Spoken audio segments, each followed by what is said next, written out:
Hello dear friend. आज हम question discuss करेंगे UP TGT 2021 question number 58 set B. बहुत ही इंपॉर्टेंट क्वेश्चन है और इस क्वेश्चन को ज़्यादातर कैंडिडेट गलत करके आए थे, तो इसको बहुत अच्छे से समझना। डिटेल में हम डिस्कस करेंगे।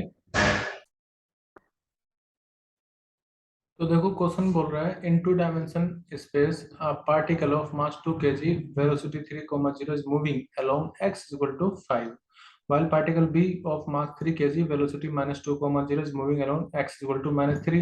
What is the total angular momentum of the system? तो हमें टोटल एंगुलर मोमेंटम फाइंड करना है। तो इसके लिए कुछ एक ओरिजिन लाइन सेटअप कर लेते हैं, उसके अकॉर्डिंग फिर हम कैलकुलेशन करेंगे। तो मान लो कि ये मेरी ओरिजिन मतलब y एक्सिस है और इधर ले रहे हैं x एक्सिस। ठीक है। अब ये ओरिजिन है, तो यहाँ से जब आप 5 x = 5 पर जाओगे, x = 5 पर, तो इस लाइन के अलोंग, मतलब जो लाइन x = 5 है, उसके अलोंग एक पार्टिकल मूव कर रहा है और उसका मास हमें गिवन है। तो इस तरह से मान लीजिए पार्टिकल x = 5 पर जा रहा है ऊपर की तरफ, और इसका जो मास है m1 मान रहा हूँ मैं इसको, वो है 2 kg, और जो इसकी वेलोसिटी है वो कितनी है, 3। अब दूसरा जो पार्टिकल है वो जा रहा है x = -3, यानी कि यहाँ से आप, ये तो हो गया आपका यहाँ से लेकर के यहाँ तक x = 5 है, तो यहाँ पर ये डिस्टेंस 5 हो जाएगा। अब आप जब नेगेटिव साइड जा रहे हो तो नेगेटिव साइड में आपको जाना है x = -3 पर। तो मान लो यहाँ पर -3 है, और अब जो वेलोसिटी है वो है -2,0, मतलब नेगेटिव में। तो मैं मान के चल रहा हूँ कि जो वेलोसिटी है वो नेगेटिव डायरेक्शन में, इस मतलब इस लाइन के अलोंग जो x = -3 है ना, पार्टिकल ऐसे जा रहा है, मतलब उस लाइन के अलोंग जा रहा है, बोला ना अलोंग लाइन। ओके। तो इसका जो मास है m2 में, मैं इसको कंसिडर कर रहा हूँ, वो गिवन है हमें मास 3 kg, और इसकी जो वेलोसिटी है वो है -2, मतलब 2 यूनिट हम मान लेंगे उसको।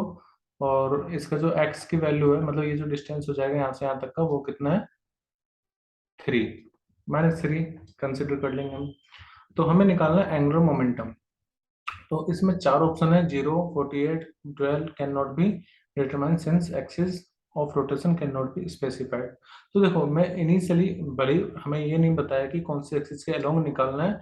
मैं मान के चलता हूँ, लेट में इस एक्सिस के अलोंग मान रहा हूँ, ये जो लाइन जा रही है यहाँ से वाई एक्सिस के अलोंग में, पहले एंगुलर मोमेंटम फाइंड करूंगा। तो एंगुलर मोमेंटम जो होगा, आपको पता है एंगुलर मोमेंटम होता है आर क्रॉस टी। ठीक है। तो पहले हम निकालेंगे एंगुलर मोमेंटम फर्स्ट पार्टिकल का, यानी कि L1। तो उसके लिए जो डिस्टेंस हम देखेंगे अभी कितना है, और मास इनटू वेलोसिटी का क्रॉस प्रोडक्ट होगा यहाँ पर r और वेलोसिटी में। तो इसके लिए पोजीशन वेक्टर, मतलब r कितना हो जाएगा 5, और डायरेक्शन आई कैप में कंसीडर करूंगा। क्रॉस मास कितना है, मास है इसका 2, और फिर यहाँ पर वेलोसिटी मुझे लिखनी है, तो वेलोसिटी है हमारे पास 3, और वो ऊपर की तरफ जा रहा है, तो मैं उसको कंसिडर कर रहा हूँ 3 j कैप। अभी ये हो जाएगा 5 × 2 × 3, यानी कि 10, 5 × 2 10, 10 × 3 30, तो 30। और देखो i j k, तो i क्रॉस j कितना आएगा, k आएगा, तो ये आ जाएगा 30 k L1। अब ऐसे ही हम L2 के लिए फाइंड कर लेते हैं। तो ये तो L1 था, L2 कितना आएगा, तो L2 आ जाएगा R2 क्रॉस मास 2 इंटू वेलोसिटी सेकेंड वाली। तो R2 कितना है हमारे पास, -3, तो मैं उसको लिखूँ -3 i कैप, एक्स एक्सिस के लॉन्ग क्रॉस मास कितना है इसका, तो वो है 3 इंटू वेलोसिटी कितनी है, -3, और j कैप इसको मैं कंसिडर कर रहा हूँ।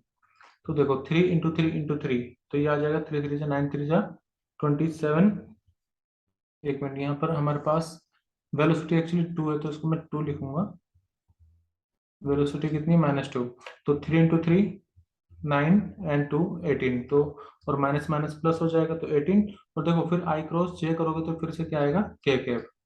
अब आप ध्यान दो कि L1 और L2 दोनों सेम डायरेक्शन में है, तो टोटल L अगर मुझे निकालना है तो वो बराबर हो जाएगा L1 प्लस L2, क्योंकि दोनों वेक्टर सेम डायरेक्शन में है। तो ये कितना आएगा, 30 प्लस 18 के कैप, और ये आ जाएगा 48 के। ठीक है। अब देखो, हम जब आई क्रॉस जे कर रहे हैं तो हम क्लॉकवाइज जा रहे हैं, तो आंसर कितना आ जाएगा, के गैप 48 क्लॉकवाइज। वैसे भी और कोई तो ऑप्शन में 48 आ नहीं रहा, तो करेक्ट आंसर कितना हो जाएगा, 48।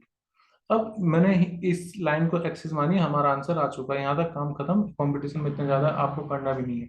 लेकिन फिर भी मैं आपको ये बता देता हूँ कि अगर मैं इस लाइन को ओरिजिन मानूं या फिर अगर मैं इस लाइन को एक्सिस मानूं, मतलब जिसके अबाउट में एंगुलर मोमेंटम फाइंड करूंगा, तो भी देखो आंसर सेम ही आएगा। ठीक है, तो करके देखते हैं। सपोज करो अभी मैं इस लाइन के अबाउट फाइंड करना चाहता हूँ कि कितना एंगुलर मोमेंटम आएगा। तो उसके लिए देखो, इसका तो एंगुलर मोमेंटम कुछ नहीं होगा मास का, क्योंकि इसी के अलोंग तो आर की वैल्यू जीरो हो जाएगी। मतलब मैं बता देता हूँ, देखो कैसे। जब आप L1 के लिए निकालोगे इस लाइन के अबाउट, तो L1 आर क्रॉस पी करना होता है ना आपको, तो इसके लिए इसी लाइन का डिस्टेंस इसी मास से देखेंगे तो जीरो होगा। तो हमें इस वाले मास का देखना पड़ेगा, इस वाले मास का एंगुलर मोमेंटम आएगा वो कितना आएगा, आर क्रॉस पी। अभी आर कितना है, तो आर में यहाँ से यहाँ तक का टोटल डिस्टेंस लूंगा 5 इंटू, सॉरी 5 + 3। ठीक है, तो टोटल डिस्टेंस कितना हो जाएगा, टोटल हो जाएगा डिस्टेंस 8। और क्रॉस मोमेंटम कितना हो जाएगा, मास मास कितना है, तो इस वाले मास को खाली मैं लूंगा 3 इंटू, और वेलोसिटी कितनी है इसकी 2, तो ये हो जाएगा 8 × 3 48। ठीक है, और देखो ये माइनस के डायरेक्शन में था इस तरफ आई कैप और ये जे कैप, तो 48 आई क्रॉस जे कितना आ जाएगा के कैप। तो अभी भी कितना आ रहा है 48। जब मैंने इस एक्सिस के अबाउट निकाला तब भी आंसर कितना आया, एंगुलर मोमेंटम नेट 48। अगर मैं इस एक्सिस के अबाउट निकालूं तो तब मुझे यहाँ से यहाँ तक का डिस्टेंस लेना पड़ेगा इस तरह से। तो अगर मान लो मैं इस एक्सिस को नाम देता हूँ ये फर्स्ट एक्सिस, ये सेकंड एक्सिस और ये थर्ड एक्सिस। जब मैंने फर्स्ट एक्सिस के अबाउट निकाला एंगुलर मोमेंटम टोटल, तो वो आ गया 48। जब मैं सेकंड एक्सिस के अबाउट निकाल रहा हूँ, ये सेकंड एक्सिस के अबाउट है, तो वो भी 48 आ रहा है। अब थर्ड एक्सिस के अबाउट अगर आप देखोगे तो यहाँ से यहाँ तक का डिस्टेंस हमें लेना है, तो वो आर कितना हो जाएगा, अगेन 8 आई कैप क्रॉस। मास अब मैं इस वाले पार्टिकल का लूंगा, क्योंकि इसका तो एंगुलर मोमेंटम कुछ होगा नहीं इस एक्सिस के अबाउट, आर जीरो हो जाएगा। तो 2 इंटू में आर क्रॉस, और मास हो गया इसका 2, और वेलोसिटी कितनी हो जाएगी 3। तो फिर से 8 × 2 16, 3 48, ये के कैप, सॉरी जो वेलोसिटी है वो लिखेंगे यहाँ पर जे कैप, और यह आ जाएगा के कैप। तो आप कोई भी एक्सिस ऑफ रोटेशन चूज कर लो, आंसर 48 ही आएगा। तो हम ये तो कह नहीं सकते ना, can not be specified, can not be determined since axis of rotation not specified. तो एक्सिस ऑफ रोटेशन पे डिपेंड कर भी नहीं रहा है, आप कोई भी एक्सिस लो आंसर सेम आ रहा है, तो करेक्ट आंसर हो जाएगा 48।